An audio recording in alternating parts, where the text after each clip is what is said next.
Ayon sa Department of Health, ang heart disease ang nangungunang sanhi ng pagkamatay sa Pilipinas noong 2024.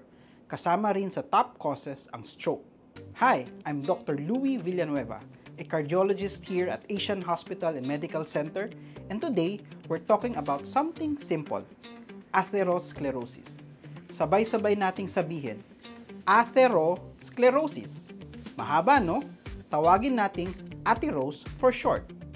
Alam mo ba, yung mga ugat natin sa katawan na parang mga tubo kung saan dumadaloy ang dugo, ang tawag natin dyan ay arteries. Pero kapag palagi tayong kumakain ng unhealthy food at kulang tayo sa exercise, nagkakaroon ng bara sa loob ng arteries. Tingnan mo ito. Ito ang ating artery. Yung yellow part, yan po ang atherosclerotic plaque. Galing yan sa taba at kolesterol. Kapag naipon yan, parang traffic yan sa dugo mo, walang makakalusot. Ngayon, alam mo na, ang bara sa ugat ay delikado. Magpatingin kayo ha, see you at your next checkup. Beat atherosclerosis, beat atherose.